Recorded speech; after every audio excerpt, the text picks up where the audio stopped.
Olá, boa noite. Está no ar o Show Business, o mais tradicional talk show de negócios da TV brasileira. E no programa de hoje vamos receber Felipe Calbucci, presidente da Total Pass, plataforma de atividade física, bem-estar, que triplicou recentemente o número de empresas cadastradas.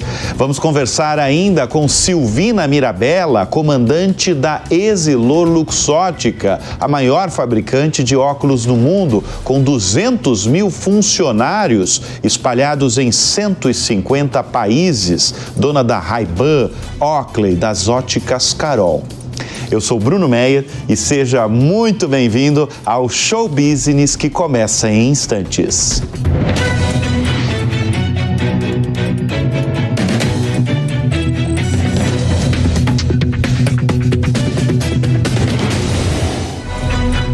Ele comanda uma plataforma que dá acesso a academias, atividades e bem-estar.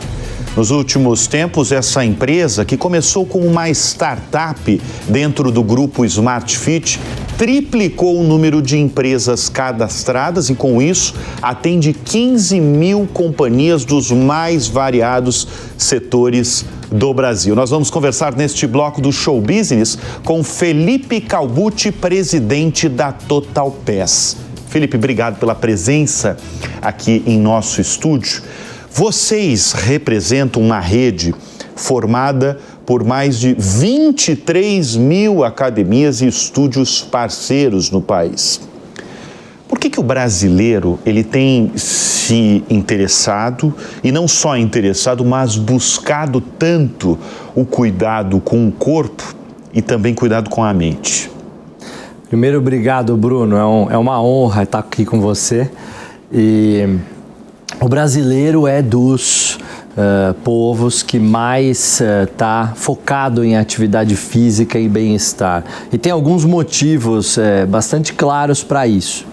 Acho que o primeiro, os jovens, essa nova geração, ela vem com um comportamento muito diferente. As pessoas estão bebendo menos, indo menos ao bar e indo mais aos treinos, às atividades físicas. Os jovens querem conhecer amigos, querem começar namoros na academia, nos treinos funcionais, nos grupos de corrida. Acho que esse é um primeiro grande aspecto. A pandemia, obviamente, influenciou muito como todos nós pensamos do mundo, como a gente pensa na nossa vida e na longevidade, então isso também impactou. E existe um movimento recente que é o que a gente chama de saúde social, como um dos grandes aspectos para uma pessoa viver bem. E aí, saúde social é o teu networking. Então, tem muito do efeito de comunidade também atrelado ao esporte, atrelado à saúde. Olha só, Felipe, vocês têm uma base de dados bem poderosa, né? Porque são mais de 15 mil empresas? Sim. Mais de 15 mil empresas cadastradas com um exército aí de funcionários. Eu queria entrar num ponto que a gente fala com certa frequência aqui no Show Business, que é saúde mental. A primeira executiva que falou sobre saúde mental e a preocupação dela com os funcionários foi a Lívia Chanes, presidente do Nubank. A primeira vez que ela falou, há muitos meses atrás, de uma preocupação que ela tinha em relação, ela presidente de um banco com mais de 6 mil funcionários, muitos deles jovens, e ela tinha uma preocupação com a saúde mental desses profissionais. Você, com essa base de dados poderosíssima que você tem, como é que anda a saúde mental, Felipe, dos trabalhadores brasileiros? Acho que esse é um desafio de todas as empresas. Um aspecto importante para comentar, só no último semestre a gente teve 30 mil sessões de terapias que ocorreram na nossa plataforma, que foi um crescimento super importante de um semestre para o outro, né? E Terapia online. Terapia online. Tá, vocês têm uma plataforma e essas 30 mil foram feitas de maneira virtual. De maneira virtual. Tá. Então as empresas elas estão muito preocupadas com a saúde mental dos funcionários. Você tem um fenômeno, né? No século XX, a gente tinha uma sociedade onde tudo estava muito definido, o que a sociedade esperava de nós, né? A partir do século XXI, o que ocorreu, a gente está na fase do tudo pode, você pode tudo. E isso a gente não dá conta, a gente se cobra demais, então é o que eu não consigo, o que eu queria fazer e não consigo. E as empresas cada vez mais com crescimento acelerado estão desafiando a saúde mental dos colaboradores, né? Então esse é um tema super importante, inclusive um prazer poder ajudar o Nubank, que é nosso cliente, com a plataforma da TotalPass. Pois é, você falou que as empresas estão num ritmo frenético, num ritmo de exigência, mas ao mesmo tempo eu queria entender aqui no Brasil como é que as empresas elas têm agido em relação à saúde mental dos funcionários. Já é um assunto prioritário ou nem tanto? Eu vejo como um assunto prioritário. Fato é que hoje ter um benefício corporativo de saúde física e mental virou, vamos dizer assim, obrigação.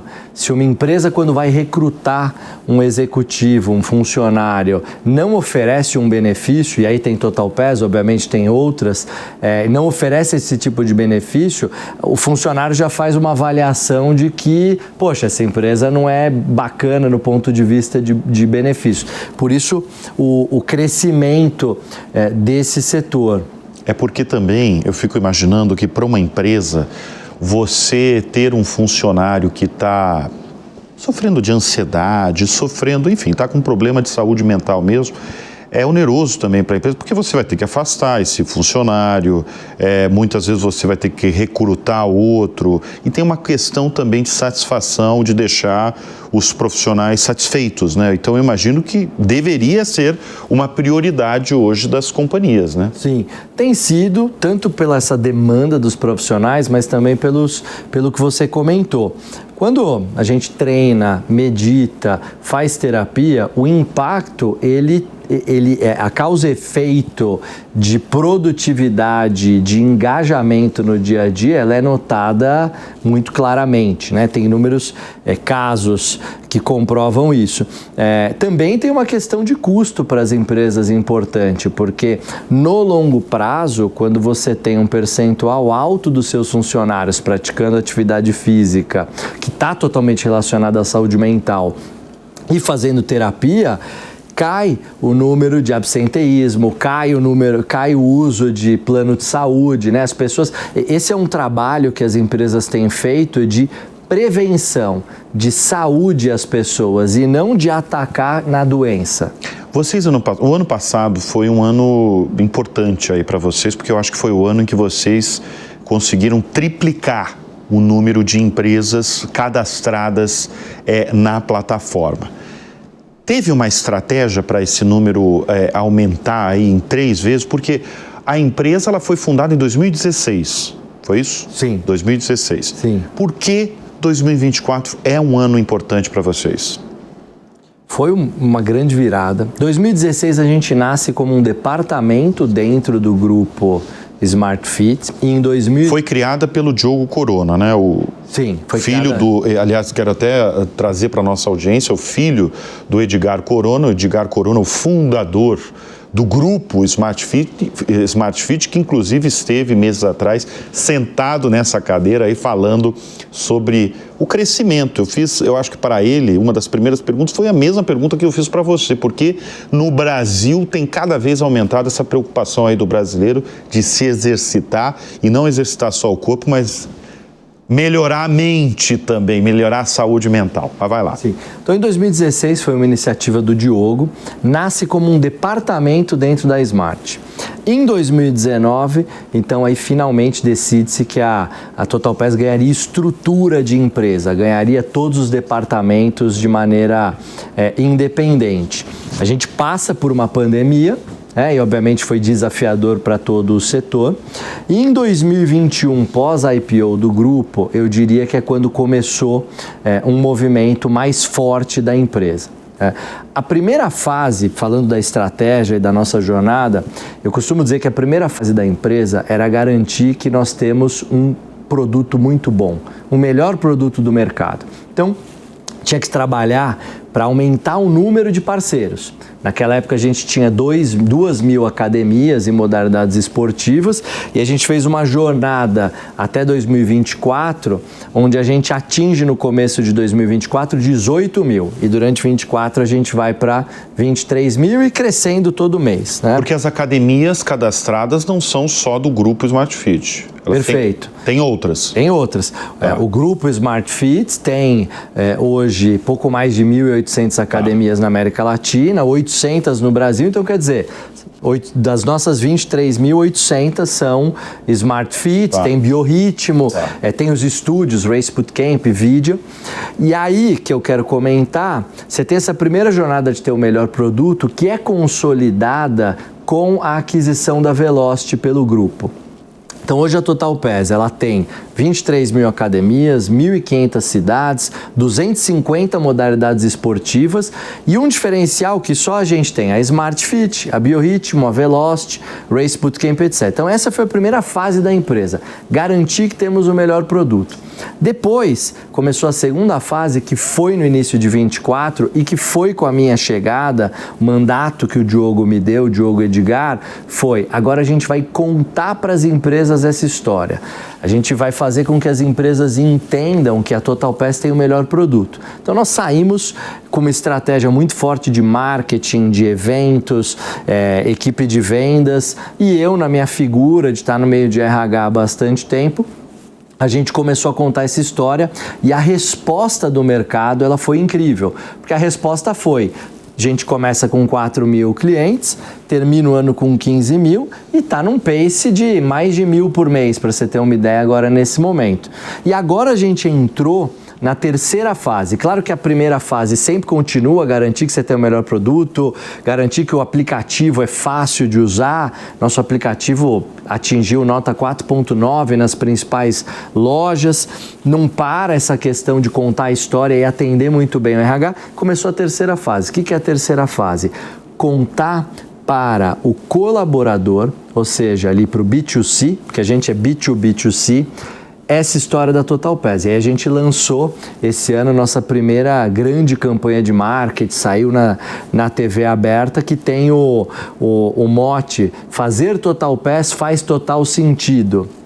E, super divertido, a gente abordou o mercado. Então, a gente está bem feliz com esse momento. Essa tem sido a estratégia da empresa. Você está falando da sua contratação, nada melhor do que contratar com esse objetivo do Edgar e do Diogo um publicitário, porque a sua formação é publicidade. Sim, fiz propaganda. Agora, você adiantou para a nossa audiência a maior parte da sua trajetória profissional, porque a sua trajetória profissional foi diretamente ligada ao recursos humanos. Você não era exatamente RH de uma empresa, mas você passou por vários... você trabalhava num grupo japonês que uma das empresas era o Glassdoor. Sim. Né? E você ficou reconhecido no mercado mesmo como um profissional de recursos humanos, inclusive fechando muita vaga importante de outros setores, né? Sim. Quantos anos de RH?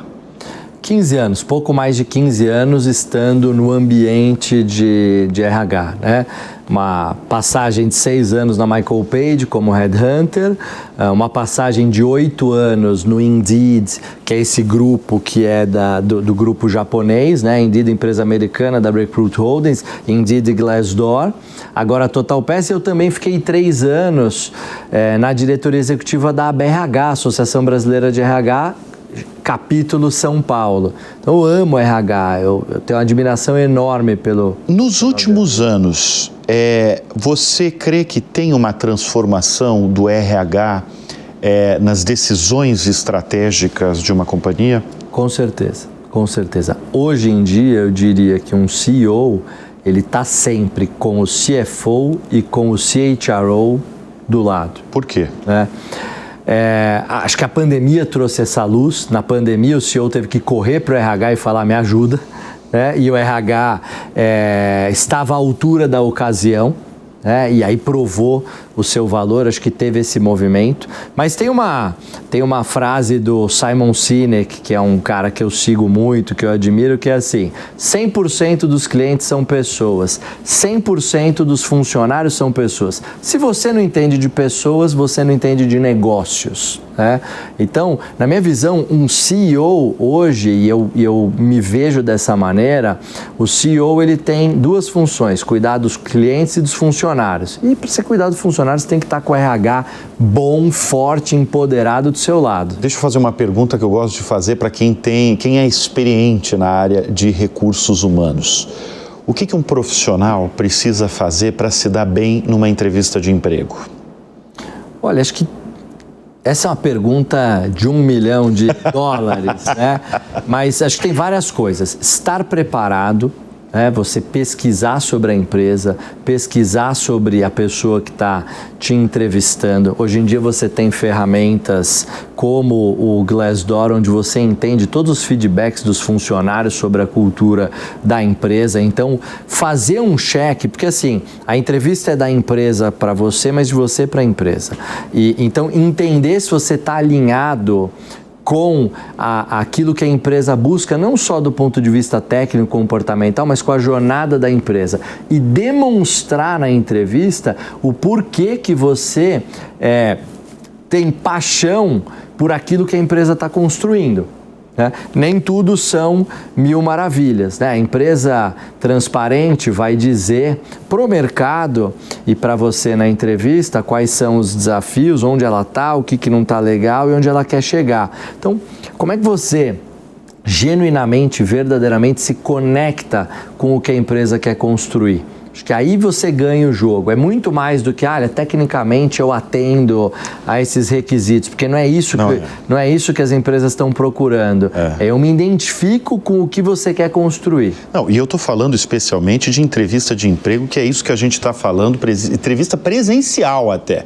Eu sei que tem muita entrevista que é online, principalmente as primeiras etapas, né? Mas esse bate-papo, por exemplo, que a gente está tendo aqui no estúdio, de olho no olho, o que os gestores de vagas, e você teve durante 15 anos muito retorno, o que eles falaram para você quando eles reprovavam, eliminavam candidatos? Eu não gostei desse candidato porque... O que eles mais falavam? Em geral, não mostrou entusiasmo pelo desafio. E esse entusiasmo muitas vezes tem, óbvio, a sua postura, o que você não fala, o corpo fala, mas o que você fala também. Expressão corporal é importante. Expressão corporal é muito importante.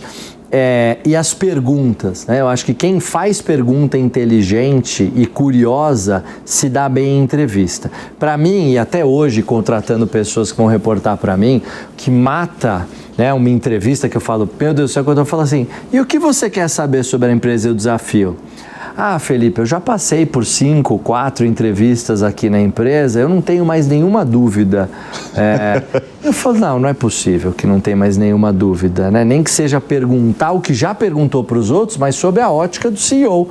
Você, enquanto CEO, qual que é a tua resposta para isso? Então, as pessoas muitas vezes perdem por isso, falta de curiosidade, falta de entusiasmo. E o que você mais valoriza num profissional hoje? Seja qual for a área. Eu sei que é difícil porque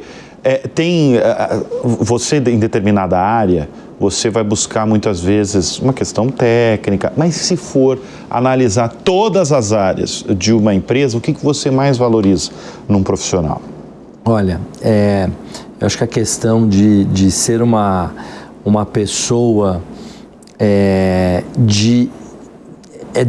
eu vou te falar um negócio um pouco subjetivo, tá? Mas eu diria assim, ser uma pessoa do bem, Ser uma pessoa com valores. Mas você consegue identificar na entrevista isso? É difícil, mas... É difícil, né? Por exemplo, eu adoro fazer entrevista, principalmente quando é alguém mais ligado a mim, num almoço. E são nas pequenas coisas. Eu reparo como que a pessoa se comporta e trata quem está servindo a mesa, como ela faz o pedido da comida. Eu acho que isso diz muito sobre a pessoa. Então você tentar sair do ambiente, aquela coisa de entrevistar andando, então eu gosto de criar alguma dinâmica do tipo assim, me encontra no escritório às 11h30.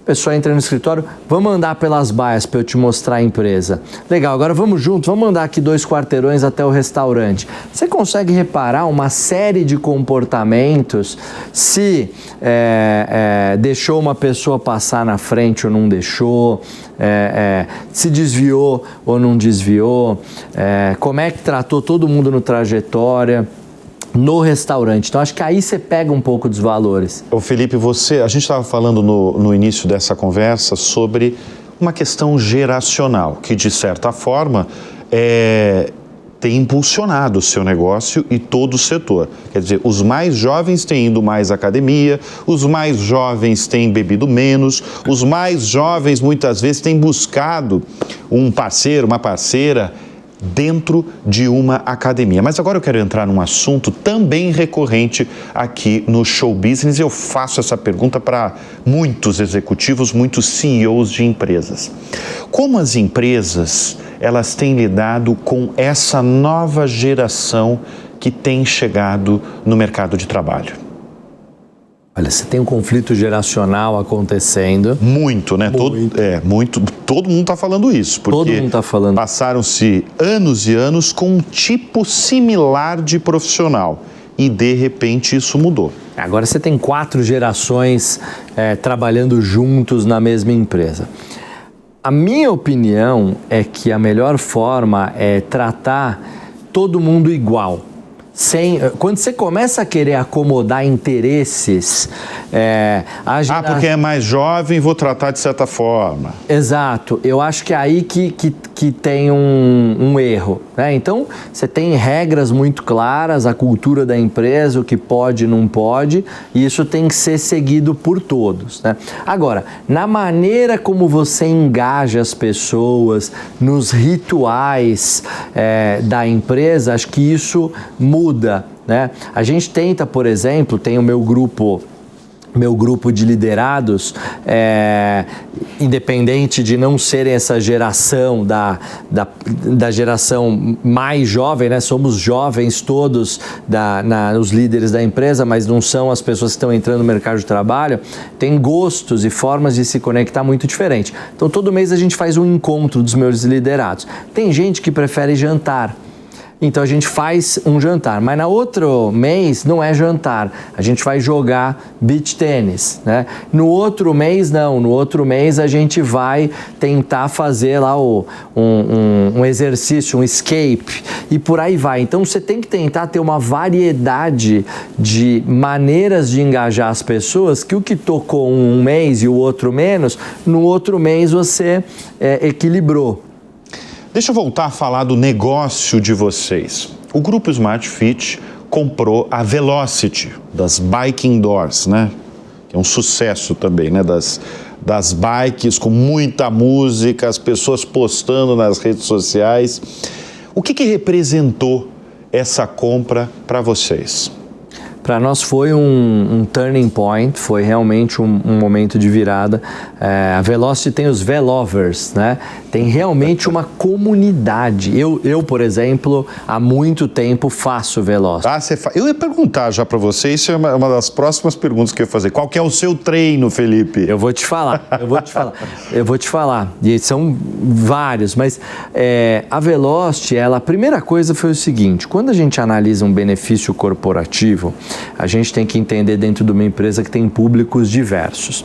Então, a gente era muito bom para quem queria uma opção boa, acessível, porque a gente tem a Smart Fit. E a gente atende, e atendia bem, o público que queria pagar mais por um serviço mais premium, porque tem biorritmo, porque tem Race Bootcamp, porque tem Vidia, Jab House, Tônus, etc. Mas quando você pensa em estúdios, que é a grande tendência, estúdios ultramente especializados e premium, faltava a bike. E a Velocity é disparado a melhor e maior. Então, quando a Velocity chega, fica muito claro que nós também temos o melhor produto para quem quer algo mais premium. Então, foi um momento de grande virada. Aí você foi levar a ideia para os fundadores? Olha, eu não vou pegar a autoria, esse é um mérito do Diogo. Diogo Corona. O Diogo Corona. Eu reporto para o Diogo, né, e aprendo muito com ele. Quando eu cheguei, ele já estava com essa ideia, né? Ele está sempre lá na frente, né? Então a gente já sabe exatamente o que a gente vai fazer para chegar no próximo passo da empresa. Então, quando ele me contratou, inclusive nas entrevistas de emprego, ele já falava: olha, e está faltando a Velocity, e eu vou trazer a Velocity. Então foi uma ideia dele. Quer dizer, você fez entrevista de emprego? Fiz, opa. Então agora conta para nossa audiência o que você fez nessa entrevista de emprego, porque você foi aprovado. Então quer dizer que essa entrevista de emprego foi exemplar. O que você fez, Felipe, nessa entrevista de emprego? Foi boa. A primeira entrevista com o Diogo foi num restaurante, no almoço. Olha, o que eu acabei de dizer do que eu faço também. Poxa, eu estava muito interessado, né? Eu estava assim, nossa, esse case, esse projeto é tudo que eu queria para minha vida, é como se fosse um chamado para mim. Por quê? Eu jogava basquete quando eu era pequeno, fui federado, eu medito, eu faço terapia e eu realmente amo estar com o RH e vender para o RH. Então eu não queria sair no movimento do mercado de RH, mas eu queria estar num mercado grande com um grupo que queria construir algo importante, crescer muito. Então chegou essa oportunidade. Então quando eu estava ali com o Diogo, eu estava muito curioso, tinha muita pergunta, levei uma estratégia para ele, sabendo que o mandato seria de crescimento. Eu me preparei para a pergunta: tá, e aí, você chegou, o que você faz? Então, me preparei para essa pergunta e a gente teve 4 almoços e muitas conversas. Conversei com o Edgar também, até eles decidirem. Como é que vocês ganham dinheiro? É só uma forma de ganhar dinheiro, que é quando uma empresa se cadastra na plataforma de vocês? A gente tem 2 tipos de receita, mas eu te diria que a gente ganha dinheiro quando a gente gera valor para a empresa e valor para as pessoas. Como é que a gente gera valor para eles, né? Então a empresa ela paga um valor mensal para a gente, que desbloqueia o benefício para os seus funcionários. Que benefício é esse? Você tem diversos planos. O primeiro plano é um plano gratuito para ser acessível, que consiste em treinos online, plataforma Queima Diária, que é a melhor plataforma de treinos online, meditação e nutrição. Então, qualquer funcionário de um cliente tem isso de graça. A partir daí, o funcionário ele pode escolher planos de R$ 39,90 até R$ 699,90. E cada plano ele vai ter um nível de serviço de academia e de esporte e uma quantidade. Então, quanto maior o plano, quanto maior o valor do plano, mais academias e mais premium, maior o ticket. E aí a gente gera valor para os colaboradores, porque a primeira coisa se você vai no balcão da academia, o plano lá vai ser mais caro do que o plano que está aqui, então é mais barato. Segunda coisa é que você empilha serviços, né? Porque você vai lá de segunda, quarta e sexta, treina na Smart. Aí de terça e quinta você faz Velocity. E aos finais de semana você encontra amigos e faz vôlei de praia, beach tênis, futevôlei, né? Então imagina, se você fosse contratar enquanto pessoa esses 3 serviços, ia sair 3 vezes o preço de uma academia. Você está pagando como se fosse o preço da academia. Então você tem a oportunidade de utilizar muito esporte, ser muito curioso e aprender esportes e mais barato. E para a empresa o benefício, obviamente, oferecer esse valor de desconto e oportunidade para o funcionário, mas é ter funcionários mais engajados, funcionários mais saudáveis, funcionários mais produtivos. Mas a fonte, então, de vocês vem total das empresas. Você tem o FII que a empresa paga, tá, e o funcionário contrata um plano e paga a coparticipação desse plano. Então, os dois pagam. Tá. Deixa eu aproveitar mais uma vez a sua experiência longeva nos recursos humanos. Porque eu sei que a nossa audiência gosta disso, tem uma audiência que é gestora, que é líder de grandes empresas e tem também uma audiência muito jovem que gosta desse assunto. Qual que é o segredo para montar um time exemplar dentro de uma empresa? Primeiro, diversidade de pensamento. Tem que ter pessoas com opiniões diferentes. Segundo, um altíssimo nível de confiança entre as pessoas. Então a empresa tem que trabalhar para que as pessoas tenham confiança um no outro, tenham liberdade de ter diálogos honestos, né? Falar o que tem que ser falado. Acho que isso é muito importante, porque tem um problema, eu entendo genuinamente que você, se não consegue fazer, não é porque você não gosta de mim, não é porque você não está afim, é porque está sem recurso, por exemplo, né? Como é que a gente vai construir junto essa solução? Eu, inclusive, acabei de sair de 2 dias de treinamento com os meus liderados de construção de confiança e de falar o que tem que ser falado, o que está dando errado, né? Então, acho que essas duas coisas, diversidade de pensamento e confiança. O que é um bom líder para você? Um bom líder tem que ser, primeira coisa, tem que ser uma pessoa ambidestra, então ele tem que ajudar a equipe a entregar hoje, mas apoiar a equipe a pensar no futuro. Né? Obviamente, liderar pelo exemplo, empoderar o time para que as pessoas consigam ter, né, atitude e protagonismo. Então, acho que um bom líder é uma pessoa que faz as perguntas que o time não tem resposta. Provoca o time a pensar para além daquilo que é o conhecido. E eu gosto muito de pensar que um bom líder tem essa outra característica, porque é o meu estilo, tem que ser sonhador. Então, um bom líder tem que ser assim, gente, nós vamos ser o líder do mercado, nós vamos conquistar isso. Por quê? Não só ambicioso, tem que ser sonhador. Sonhador. Gente, que legado a gente vai construir juntos? Por que é importante para a empresa, para nós e para a sociedade esse legado que a gente vai deixar? E vamos construir juntos o como. Você, Felipe, é jovem, você tem 40 anos, é isso? 40 anos. Já imaginava que você chegaria aí na cadeira de CEO? Eu sonhava, eu não imaginava que seria tão jovem, então foi um presente do universo, um presente do Diogo. Eu já falei para ele várias vezes, sou muito grato que ele acreditou em mim. Mas eu queria ser, não sabia que ia ser tão cedo. E quem são as suas referências, Diogo, no mundo dos negócios? Você já passou por tantos grandes nomes aí do empresariado brasileiro e também na vida. Tem vários, né? Vai soar clichê, mas obviamente que o Edgar e o Diogo são grandes referências para mim.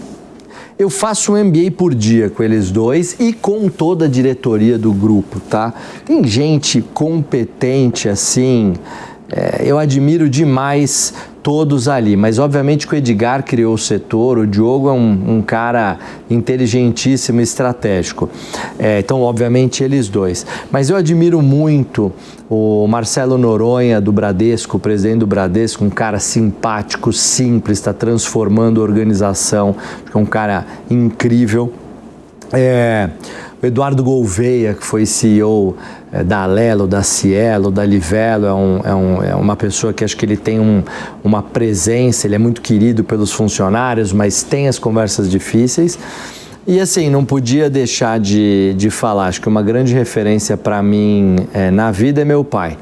Meu pai é um executivo, trabalha até hoje, trabalha há 40 anos no grupo Wilson Sons, é um COO da empresa e é um cara extraordinário, né? Um cara que tem características que eu não tenho, ele é muito mais estratégico, analítico, ele é engenheiro naval formado na Poli, né? E eu sou publicitário, mas é um cara que eu sempre mirei, falei, caramba, eu quero muito ser um pedaço do que ele é. E rapidamente só, a gente falou muito sobre saúde mental, sobre terapia online. No último semestre foram 30 mil terapias online dentro da plataforma de vocês.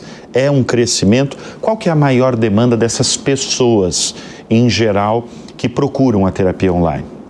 Olha, tem muitas questões relacionadas à ansiedade e é óbvio que a gente, né, sobre a ótica de LGPD, da segurança das pessoas, a gente não expõe esses dados no detalhe, né, não expõe para o RH, mas a gente tem o dado assim, geral, macro, né? Isso. É ansiedade.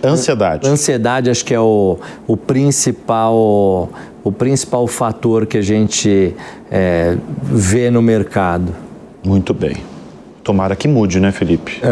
Posso te falar um dado? Pode. Você falou das 30 mil terapias, que pra gente é um número emblemático.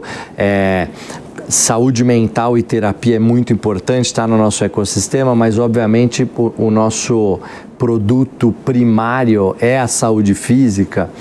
A TotalPé já atingiu 100 milhões de treinos desde a sua existência. Só no ano passado foram 60 milhões de treinos realizados na plataforma.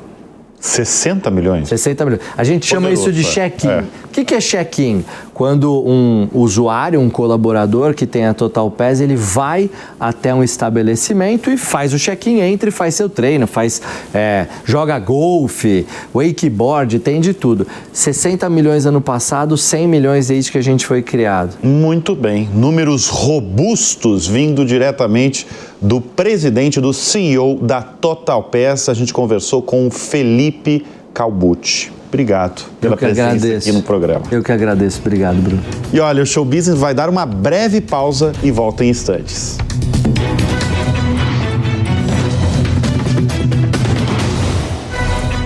Ela é argentina, passou por vários países da América Latina e agora está no Brasil, no comando da maior fabricante de óculos do mundo, a Essilor-Luxottica. Eles são donos de marcas como a Ray-Ban, a Oakley, de marcas muito conhecidas aqui no Brasil, como as óticas Carol, a Grand Vision. No mundo são 200 mil funcionários em 150 países com 18 mil lojas. Nós vamos conversar neste bloco do Show Business com Silvina Mirabella, a comandante da Essilor-Luxottica no Brasil. Obrigado pela presença aqui em nosso estúdio. Um grande prazer, muito obrigada pelo convite, muito feliz. Silvina, vocês dominam o mercado global de óculos, e aí, quando eu falo mercado global, é todas as variações. Tem óculos de sol, lentes de contato, tem até a parceria que eu quero falar com a Meta de Mark Zuckerberg. Tem um braço de negócios de vocês que mais dá certo? Olha, na verdade, a gente tenta cobrir todas as necessidades de saúde visual que a gente está enxergando, que está crescendo. Infelizmente, a necessidade de saúde visual está crescendo no mundo e a gente quer cobrir do melhor jeito possível. Então, a gente tem algumas divisões, tem as nossas operações que nos acompanham e nos apoiam através dos laboratórios, do centro de distribuição, logística, etc. Mas a gente chega através do nosso atacado e a nosso varejo, a nossa população, a nosso consumidor final, para oferecer o que temos de melhor, que são as soluções oftálmicas, né? Esse crescimento que você fala na saúde visual, as pessoas estão precisando mais de lentes de contato, mais de óculos. Isso se deve a quê, Silvia? Precisam enxergar bem. A gente tem uma missão como companhia que é ver mais e ser mais. Como é que eu vivo a minha vida em plenitude através de enxergar bem? Então a gente está acompanhando essa missão de enxergar bem.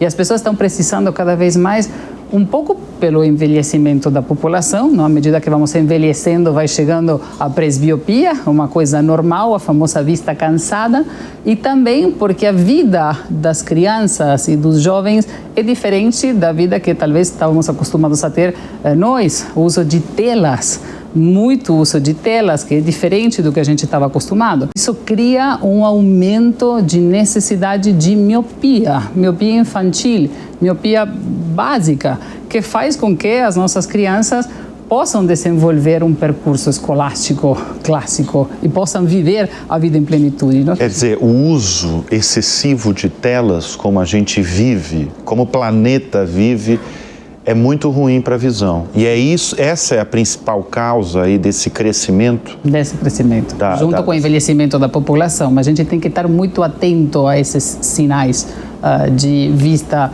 cansada, na parte mais avançada da vida, e a miopia infantil clássica, que um jovem pode experimentar no momento de ir para a escola, no momento de ir para as universidades, enxergar bem. Às vezes o olho se acostuma, não? Então começamos a fechar os olhos, acho que enxergo.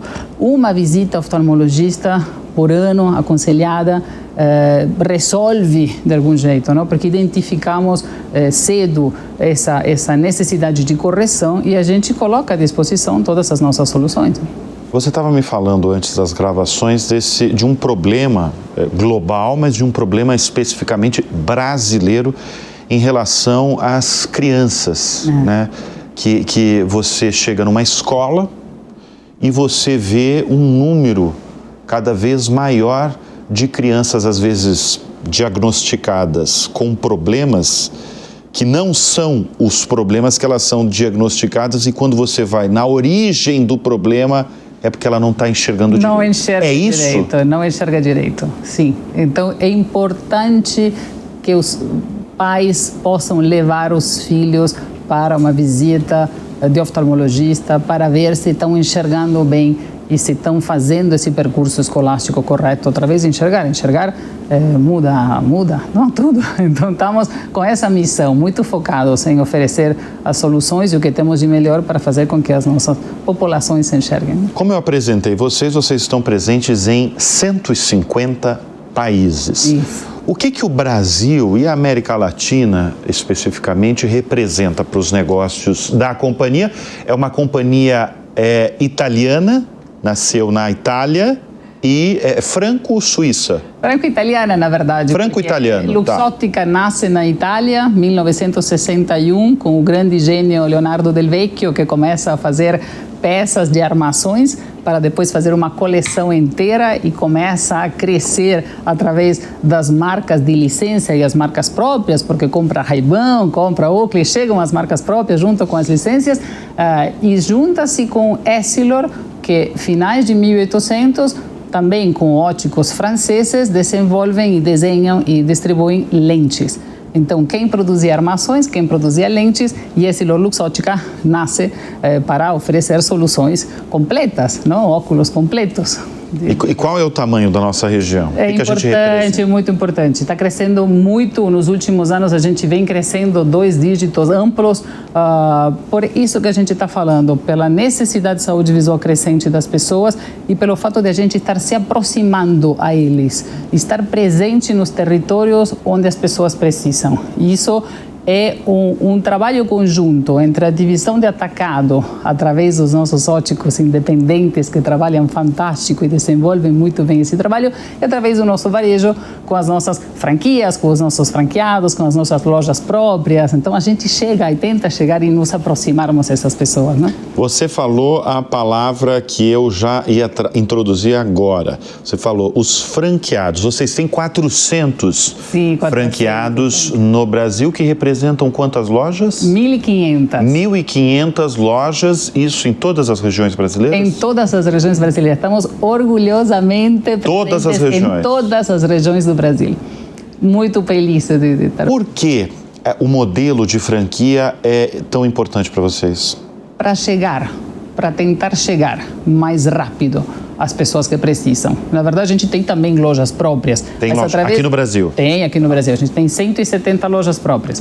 Mas através do franqueado, parceiro de muitos anos, a gente chega a localidades e a cidades talvez um pouco mais afastadas, um pouco mais pequenas, um pouco mais... O Brasil é muito grande, muito amplo. Então a gente tem que dar acesso. E o franqueado é um incrível parceiro, tem sido ao longo dos anos e continua sendo um grandíssimo parceiro nessa nossa caminhada. Qual que é a previsão de abertura de lojas esse ano?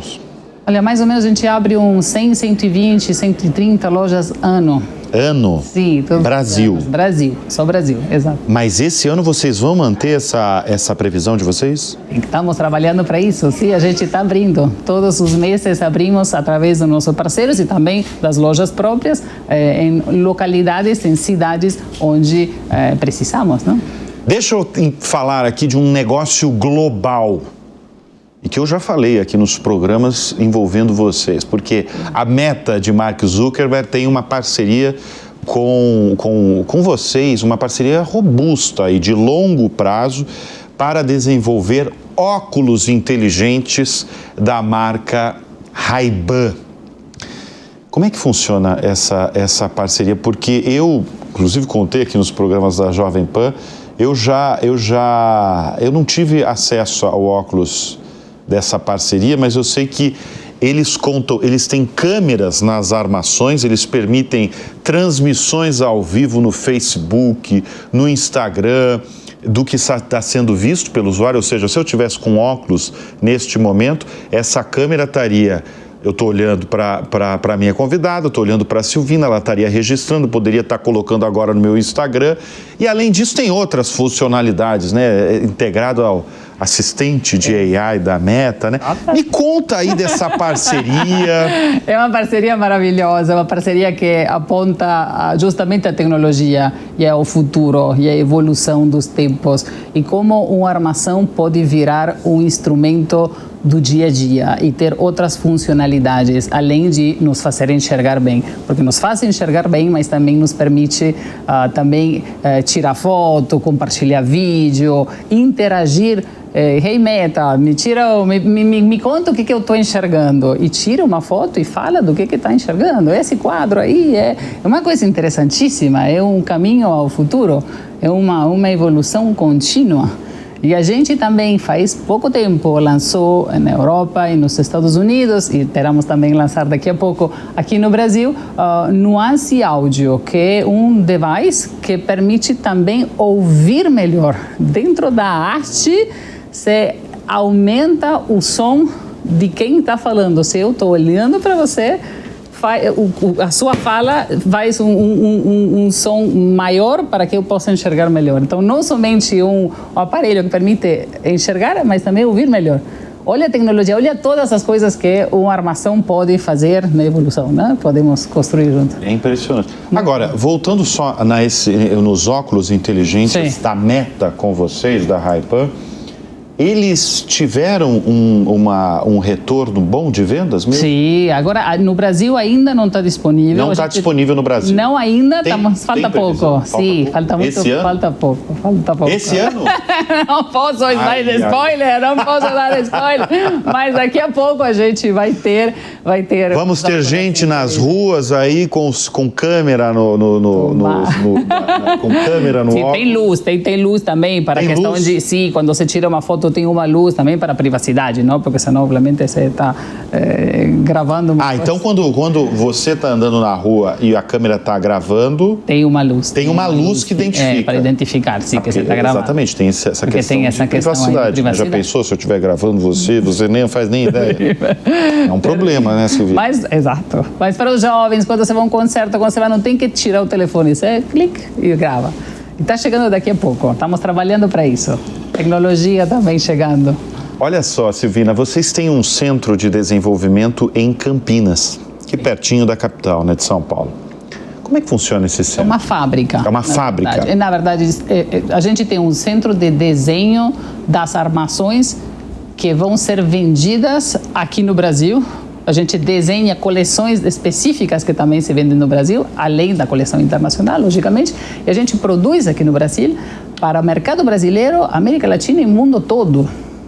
A gente tem uma fábrica que é uma fábrica igual às fábricas que a gente tem ao redor do mundo, e entre essas fábricas trocam produtos. Produzimos aqui, mandamos. E a nossa fábrica está do lado do nosso centro de distribuição, que é um centro de distribuição primário, que também se fala com os outros centros de distribuição primários no mundo, e mandam e recebem armações o tempo todo. Agora, vocês, esse centro especificamente, ele cria produtos também? Sim, desenha. Desenha produtos? E são fabricados. São Tá. desenhados e fabricados. Como eu apresentei a Silvina é argentina, passou por vários países aqui da América Latina. Está no Brasil há quantos anos? 4 anos. 4 e meio. Tá feliz? Muito, que muito feliz. bom, hein? Adorando. Que bom, hein? Não vai falar mal do nosso país. Imagina, muito bom. É muito diferente fazer negócios em todos esses países que você passou? Argentina... Eu comecei na Itália, trabalhei 4 anos. No mercado de trabalho, né? Você começou na Itália. Comecei na Itália, na Luxottica. Eu tenho 18 anos de companhia. Comecei na Itália, fiz 4 anos na Itália, passei 3 anos em Buenos Aires, 7 na Cidade do México, dos quais os primeiros 3 no México e os últimos 4 no México, América Latina e Hispânica. E faz 4 que estou aqui no Brasil. E na verdade não, respondendo a tua pergunta, a América Latina toda vibra lindo, precisa, vive, sabe? Aquela energia boa, aquela necessidade de esse desenvolvimento. E o que me faz muito feliz é ver como a gente tem evoluído ao longo dos anos. Não? São 18 de companhia, quase 14 aqui na América Latina, e a América Latina tem caminhado muito em nível de qualidade de atendimento, as lojas bonitas, abastecimento rápido, como a gente desenvolve e cresce em presença. De verdade, temos crescido muito isso. Eu fico muito orgulhosa de ver como vai se desenvolvendo e vai virando cada vez mais protagonista. A América Latina é muito protagonista. Nesse sentido. Então, com 18 anos de companhia, uma companhia global, né, presente em 150 países, existe uma cultura dentro da companhia? Sim, a gente começou uma caminhada de definição de uma cultura Essilor-Luxottica nova a partir da fusão entre Essilor e Luxottica, e depois chegou a compra de Gran Vision, que também trouxe algumas lojas a mais. Então tem várias culturas dentro de uma grande cultura. Então a gente definiu os nossos 5 grandes pilares de cultura, que é esse pioneirismo, esse querer fazer, esse entrepreneur, esse querer desenvolver, a paixão, o fato de ser simples e ágeis, o fato de ir avançando e evoluindo junto com a evolução das coisas, e ser uma companhia única. Ser uma companhia única no único sentir, no único pertencer. Como a gente se sente que pertence? Somos 200 mil empregados, não? Como fazer com que cada um se sinta pertencente a essa grande companhia, não? Vamos falar de inovação, porque eu gosto do setor, porque como outros setores, a gente está falando de um produto simples, do óculos. Como inovar de um produto que aparentemente é um produto muito simples, né, que muita gente usa, todo mundo tem na família, se não usa, tem na família alguém que usa. Como inovar num setor que aparentemente é muito simples? Quando eu cheguei na companhia, eu tive essa sensação de talvez são muito similares entre uma armação e outra, talvez a tecnologia seja muito similar.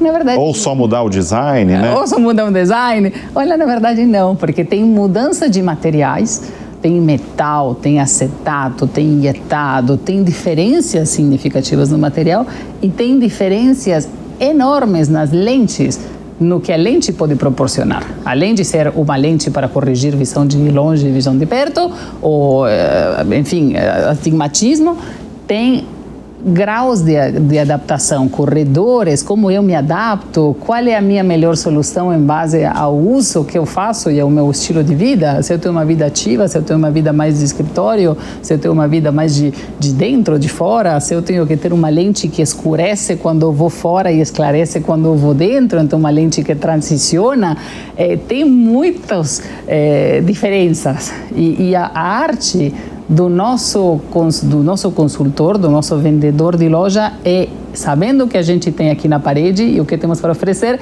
poder fazer um match com quem temos na frente, com o nosso consumidor e oferecer essa solução que faz sentido para ele, que vai ser diferente e diversa da outra, não? Do seguinte consumidor. Essa é uma magia, para mim eu acho fantástico. E a gente estuda e treina para fazer isso, não? Silvina, com 18 anos de carreira dentro da empresa, o que você acha que foi determinante para a sua ascensão ao longo desses anos? Olha, a companhia tem um valor muito interessante que é ser empreendedor e não ter medo e se apaixonar e fazer com paixão e com seriedade o que a gente faz dia após dia. E eu sempre me senti muito abençoada, muito acompanhada nesse desenvolvimento, porque a companhia deixa muito espaço para desenvolver. Meio como que você cria a sua própria aventura, não? Você vai desenvolvendo. Isso é interessantíssimo que você está falando, porque eu falo muito, né, por ser jornalista de negócios, eu falo muito de empreendedorismo.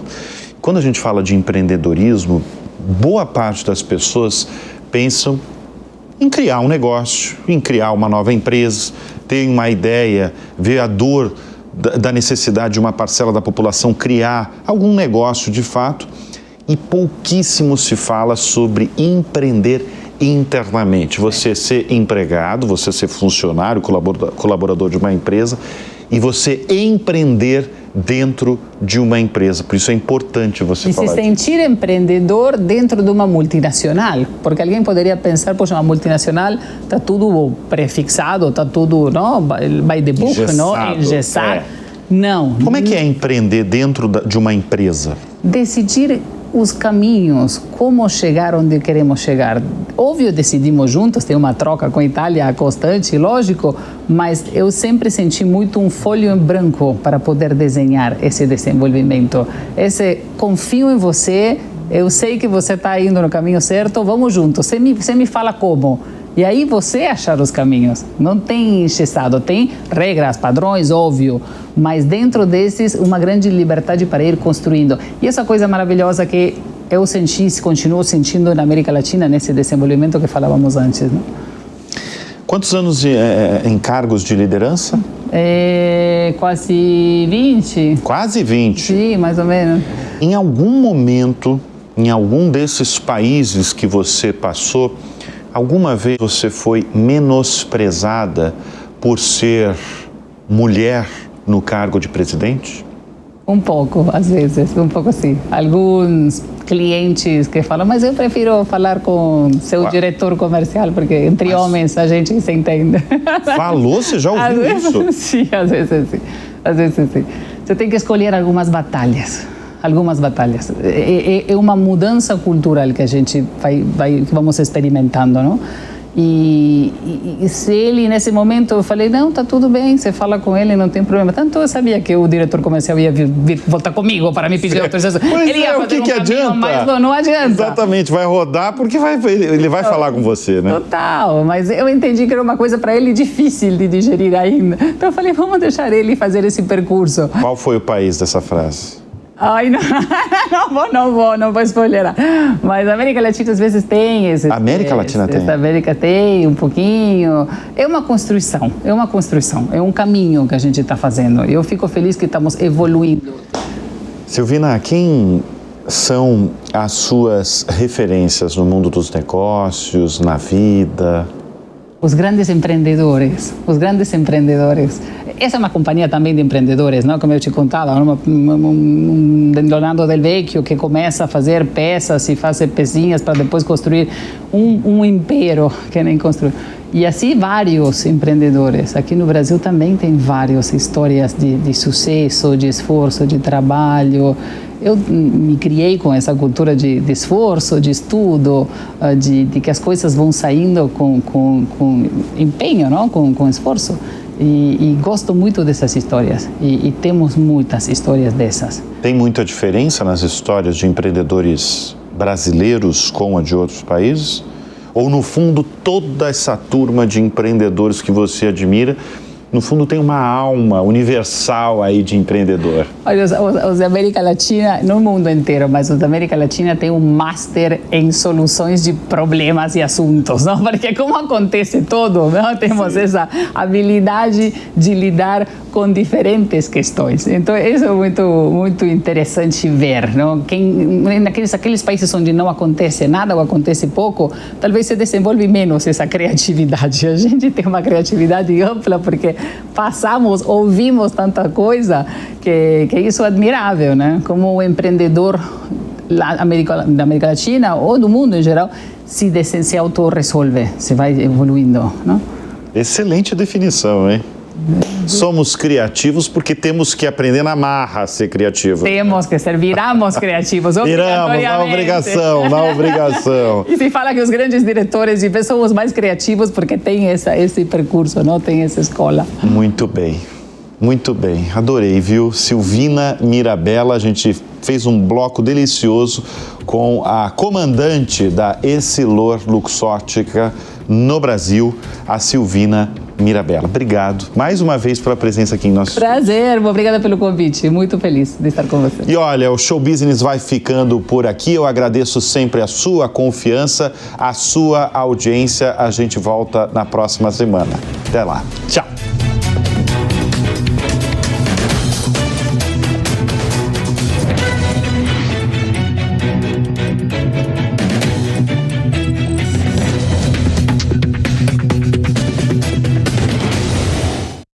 A opinião dos nossos comentaristas não reflete necessariamente a opinião do Grupo Jovem Pan de Comunicação.